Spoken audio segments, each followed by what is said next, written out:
Let's keep reading Jane Doe in the Cradle of All Worlds. We're up to the chapter called The Prison Camp. We're marched on foot into a big chamber, mouths gagged. There are cages everywhere, metal spikes, coils of barbed wire, hundreds of people imprisoned. Tin skins growl and gnash at us from their pens as we pass. Mangled bones rattle around their paws, picked clean. The air reeks of burnt coal, sweat and stale pee. Leatherheads drag crates and bodies back and forth through the camp. Prisoners cower. The smoke-stained manor ceiling looms high above it all, glowing a dirty red from the furnaces below. It's a nightmare. We're thrown into the nearest cage. A dozen or so people are huddled in the middle. Two of them are kids. The gate's locked behind us, and an old man shuffles over and unties the girl's hands. Mine too. We take off our gags and thank him. He merely nods and bends his creaking bones over the third new arrival. Hickory, still groaning, face down on the floor. Not him, I say. He's one of them, a bounty hunter. The old-timer doesn't say anything, but he can obviously understand me because he leaves Hickory strung up. Even gives him a little kick as he shuffles back to the huddle of prisoners. Our bounty hunter's watching us from afar, uncaged, free. He isn't going to let me out of his sight. There are other hunters too. Some of them strut and glare at anyone they can. Others look just as worried as us prisoners and shy away from the Leatherheads whenever they pass, weapons not drawn but always at the ready. Some of them are women, most are men. Some wear rags and loincloths, others elaborate robes or dresses that might have been a sign of wealth and power in their homeworlds, but in here they don't mean squat. I shake out my hands, rub my wrists. What is this place?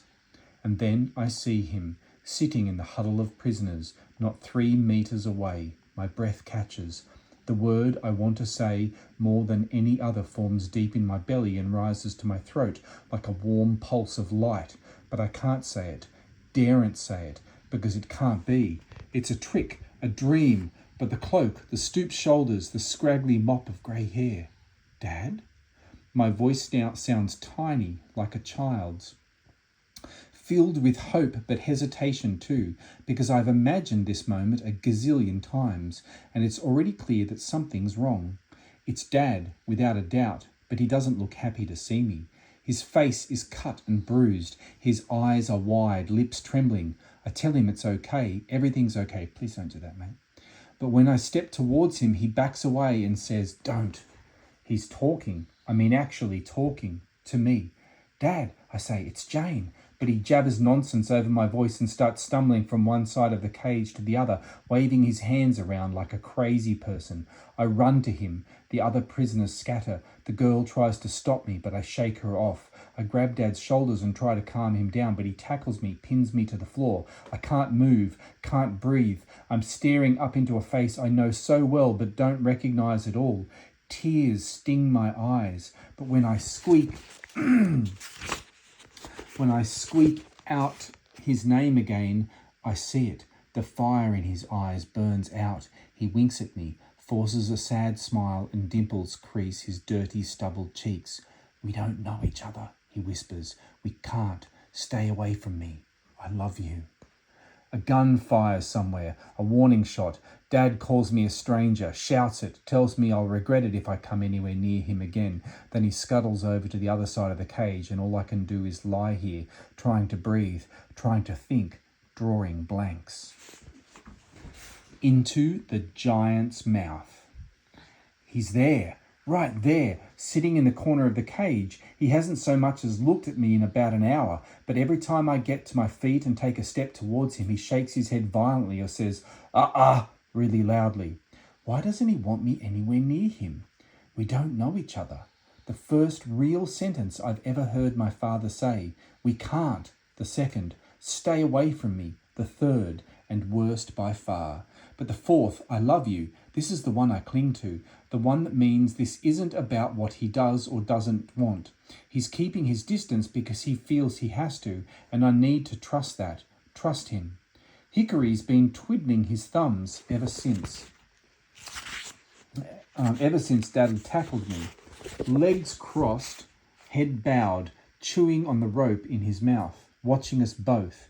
He heard the things I said, knows the crazy man in the dirty red cloak is my dad, but even Hickory's attention is being diverted now. The Leatherheads are bustling around the place, clicking their throats, lugging chains and shackles. The prisoners shuffle as far from the cage doors as they can. One man starts babbling and points at an archway across the chamber that the Leatherheads must have expanded.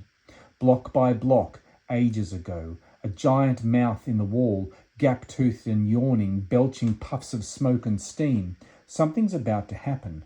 We're running out of time. I huff out a breath and stand up. The bounty hunter watches me, Hickory too. Dad glares at me, but I'm not walking to him. I'm walking to the girl. She's kneeling by the chain-link wall of the cage a few meters from him, scarf still wrapped around her head, meditating on something. Hi, I say, casual-like. How are things? The girl's clearly unimpressed. I half turn towards Dad, catch him in the corner of my eye. Wow, that's great, excellent. I didn't say anything, the girl said, but I'm already raising my hand. Just let me get this out. Are you listening? I cough and bury a dad in there to make sure I've got his attention. I want to tell you something important. I came to rescue you.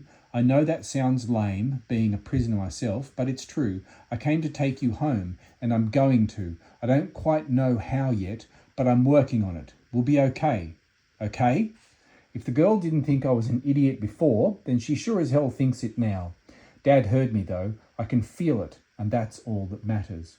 Two Leatherheads unlock our cage and dump a bundle of chains attached to metal collars on the floor. They point their rifles at the largest cluster of prisoners and wait. The old man moves first. Slowly, painfully, he untangles the chain and clips the first collar around his neck. Then he holds out the jangling line, and a thin woman with thinner hair does the same. One by one, the prisoners shackle themselves without a word. I wonder where they've come from, how long they've been here, whether they have any secret plans of their own to escape. I doubt it. These are defeated people. They're outnumbered 100 to 1. I correct myself, we are outnumbered. 4 collars left. Dad chains himself. I chain myself. The collar pinches the back of my neck, fastening tight. I have to help Hickory into his on account of his bound hands. When the collar clicks, he shoots me a smile through the gag, but his eyes are black and burning. One of the Leatherheads tries to force the girl into the last collar. She swipes away its hand, even blocks a retaliatory punch. The Leatherhead looks at its comrade, stunned more than anything, I guess. Before it can do anything else, although the girl snatches the collar and clips it around her neck so calmly she might as well be fastening a necklace. Well, go on, she says, flicking her head at the cage door. We're marched from our cage with the other lines of prisoners, chains rattling, headed for the archway. Across the chamber, tin-skins snap at us as we pass. Where are they taking us? I asked Dad over the noise. At first I figure he hasn't heard me, but then he half turns and says, train, as in choo-choo. I glance back at Hickory. He arches an eyebrow back. There's never been a train on Blue Haven, honestly, but I've read about them. Saw a picture once too. Big metal things on long metal tracks. I'm pretty sure they're normally an outside thing, like snow and grass and forests. What the hell is a train doing in here? Heavy boots beside me now. The bounty hunter's keeping me close. He's just as big as the Leatherheads, but he's probably as nervous as I am. I bet my key's still in his pocket. I'm sure his family has never felt closer. Another plume of smoke and steam hisses through the giant's teeth in the wall, curling up towards the ceiling. The chain gang in front of us disappears into the haze, and then we're swallowed too. The air tastes bitter and tinny. Fire pits colour the steam and smoke red. Drums and mine carts filled with coal take shape. A snarling tin-skin on a leash, More Leatherheads loom around us, a forest of gangly, menacing silhouettes shepherding us into this new chamber.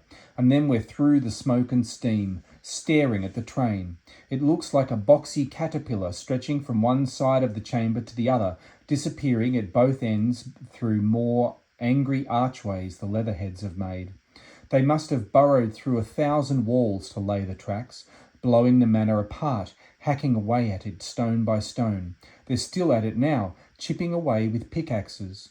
The train looks ancient, rusted beyond repair, but a grimy electric light shines in every carriage. The sides are covered in tiny rotted holes, sliding doors spewing gangplanks and the occasional small barred window.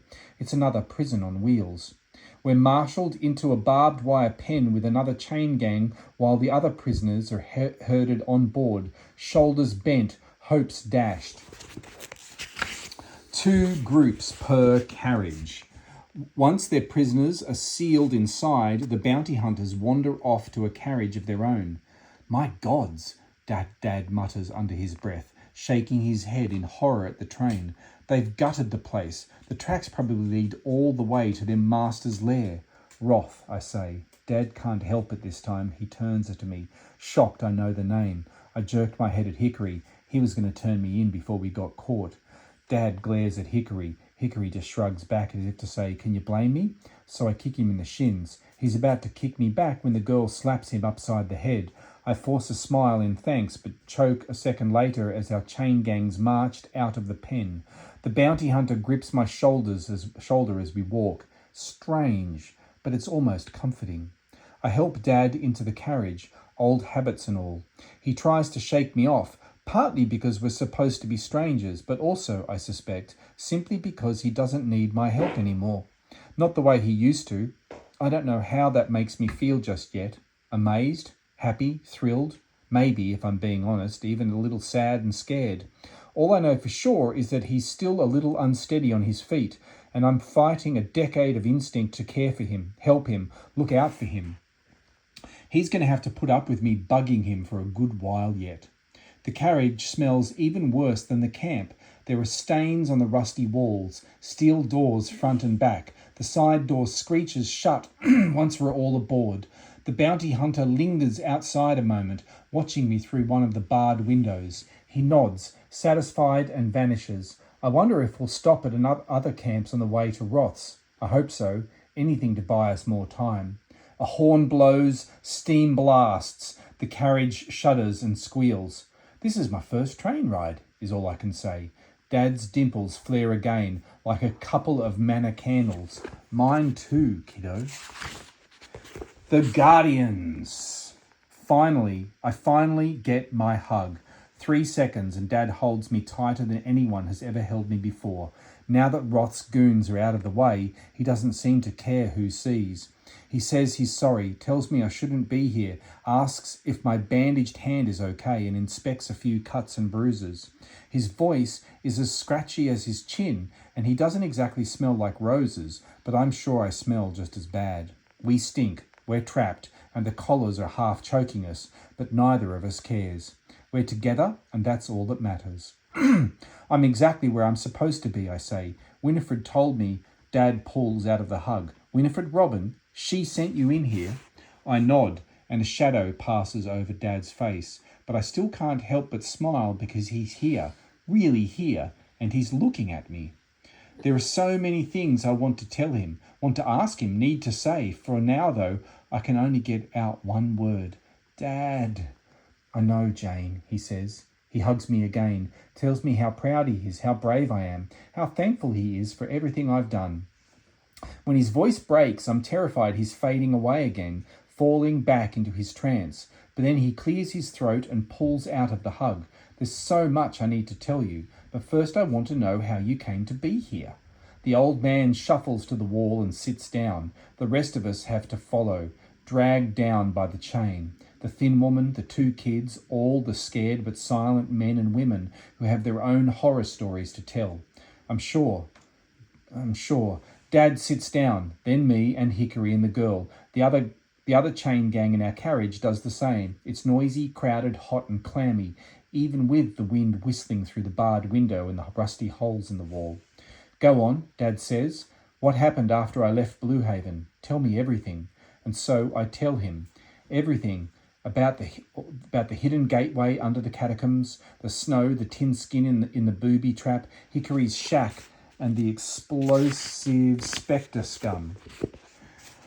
The carnivorous forest and the bounty hunter. Dad death stares at Hickory a few times, but keeps his eyes fixed on the floor for most of the story, nodding now and then. Nobody interrupts me. Hickory couldn't speak even if he wanted to, what with the gag and all. I think I've sent the girl to sleep. Her head lolls slightly with the not-so-gentle sway of the train. Actually, I'm kind of bummed she missed the bit about me saving Hickory back in the forest. Jane, Dad says, keep going. Sorry, well, that's it. We got through the dart trap, and then the Leatherheads caught us, took us to the prison camp with the bounty hunter. And he still has the key, in one of his pockets, I think. Dad, I'm sorry. It's okay, he says. You of all people have nothing to be sorry about. Better he has it than the Leatherhead. We can get it back. The train rounds a bend. The lights in the carriage flicker. He shakes his head. I can't believe this is happening. You know, I was actually happy when Winifred turned us over to the Hollows. We owe her our lives. I know, but she'd never stop searching for answers about the key, about us, and I knew whatever she found would only put you in greater danger. He sighs. I suppose we never really escaped the manor. Deep down, I think I always knew it would get you someday. Knew the manor would get me? Dad nods slowly. We should have been there to protect you from the beginning, but you had to be the parent. No child should bear that burden. Elsa and I didn't. Elsa, my throat catches. I can barely form the words. Is that... Dad's eyes filled with tears. He blinks them away hard. Grabs my good hand and nods. I'm sorry, Jane. Yes, he smiles. Her name is Elsa. My mother's name is Elsa. Don't reckon I've heard a more beautiful name. This is the stuff heart attacks are made of. I grab Dad's arm. What's yours? Your real name, I mean. Charleston Eustace Grayson. He screws up his face. The third. Oh, that's terrible, I know. Maybe I'll just keep calling you Dad. Please do. And mine? Crap. It could be worse than Charleston. Actually, you know what? I don't want to know. I'll stick with Jane. Right now I've got bigger fish to fry. Dad, where's Mum? Where did we come from? What happened to you? And why are you better now? I am free, he says, because I returned to the manor. Free from what? Dad takes a deep breath. I believe you two call them spectres. He raises an eyebrow, nods. Quite an appropriate name, actually. Not bad at all. I'm sure I've misheard him. The spectre got you? I don't understand. There's more than one of them, Jane, Dad says, and they don't come from another world. They come from the manor, or rather, a very powerful place within the manor. I glance at Hickory. He looks as shocked as I feel. The spectres are the guardians of this powerful place, Dad continues. Two escaped because of what we did, hunted us down. We would have tried to seal them back in, but we had to think about you, get you to safety. Then Elsa and I were separated. I tried to find her again, but... Dad swallows hard. I found another gateway. It opened. I didn't want to leave Elsa. I thought I could get you clear and return to find her once the spectre had gone. But I was too slow. It caught me. I fell through to Blue Haven and collapsed at the top of the sacred stairs. The gateway sealed behind me.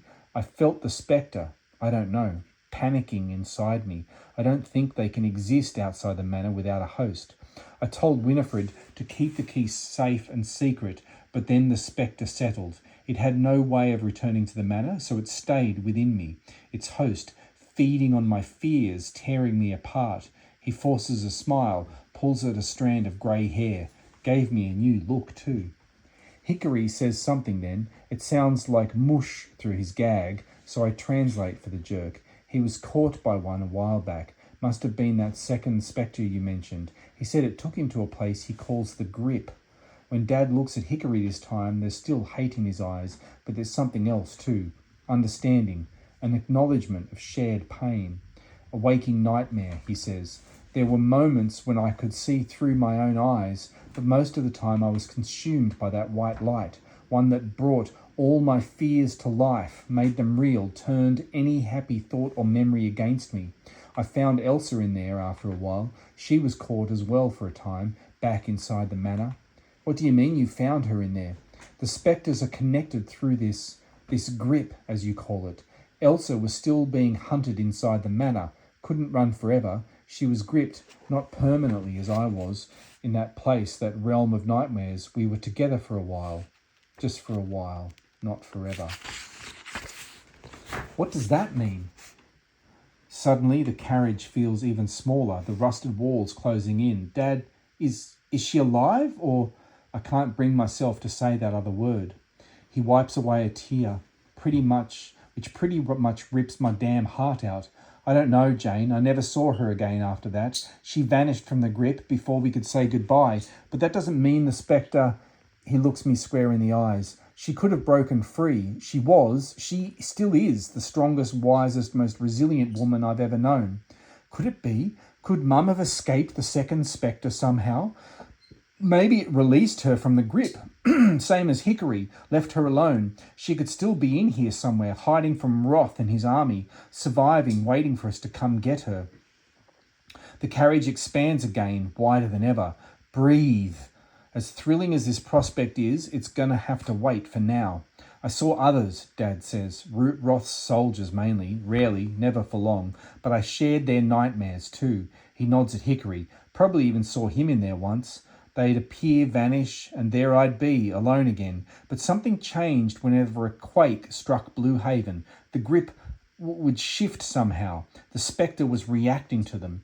When Winifred took me to the festival, when I saw your hand hit the stairs, it went crazy. The grip cleared. I could see you. I wanted to go to you, but something had changed. It was as if the spectre was being called back to the manor. Drawn up the stairs, it knew the gateway was about to open. I couldn't stop. I was running, but I wasn't in control. And when you stepped back inside the manor, the spectre fled my body immediately, flew off into the manor, disappeared. After all those years of suffering, all those years when you cared for me so brilliantly, Dad runs a hand over my hair. I was free. Then he drags his eyes around the carriage. Was being the operative word. You're lucky you entered the manor through that second gateway. I was found by a whole platoon of Roth soldiers right away. I was too weak to fight, to run. But why were the spectres after you in the first place? For the longest while, Dad doesn't say anything. Then he takes a deep breath. We opened it, he says. The powerful, sacred place they're bound by the makers to protect. And he traces a finger through the grime on the floor, draws the symbol from the key. We opened the cradle of all worlds.